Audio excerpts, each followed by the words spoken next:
Hi everyone, this is Neil Writer, also known as the Wax Whisperer. Thank you for joining me in my latest video.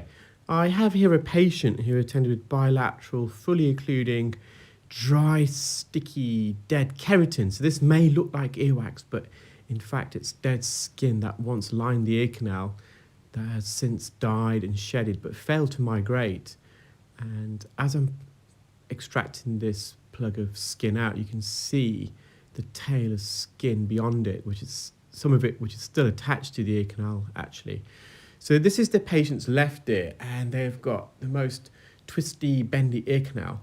It's almost at a 90-degree angle, and you'll better visualize that as the video procedure continues.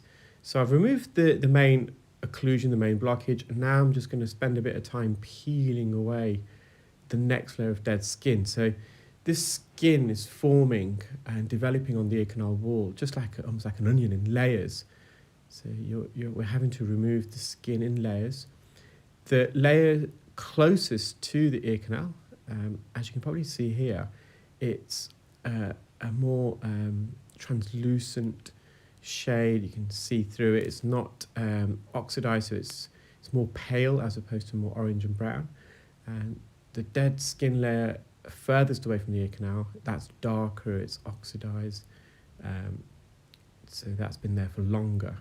So freshly shedded dead skin, it's more white, see-through, and the longer it's been there, that layer then gets pushed further away by another layer that has died underneath, and it's a continuous cycle. And this skin should naturally migrate out of our ears. Our ears have evolved over millennia to expel dead skin on its own accord. Otherwise, all of our ears would be full of dead skin, just like this patient. So it's hard to know why in this particular patient the skin has failed to fully migrate. It may be due to their twisty ear anatomy, and again, you will have a better view of that a bit later on. When I'm cleaning the entrance of the ear, you'll just see how bendy this patient's ear canal is. So when you've got a significant bend in the ear canal, as the skin is migrating, it gets trapped as it's trying to travel around the bend, and then it gathers and it builds up. I'm not sure if that's the case in this patient, although they have got a twisted ear canal.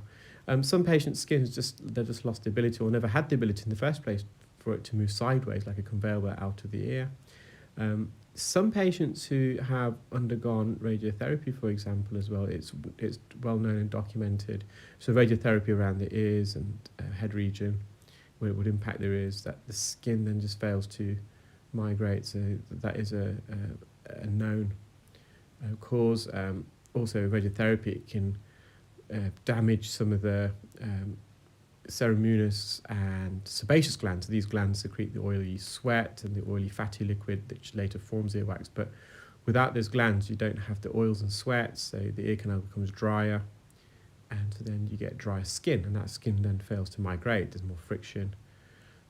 So we can see the eardrum, that looks really nice and healthy. I'm just trying to remove as much skin as possible. The patient does have to tend every year.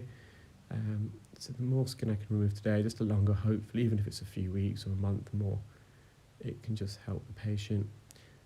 There's no clarinetting, which is great. Sometimes when you vacuum dead skin, the skin violently flaps at the tip of the sucker, and it emits a very loud, high-frequency squeal, which is unpleasant for the patient and also myself. So we're free of that. So I'm just continuing. This is right near the eardrum and the anterior recess. I'm just trying to tear away some of the skin. Now, we're not going to get every little last speck and flake. There is going to be a few tail ends.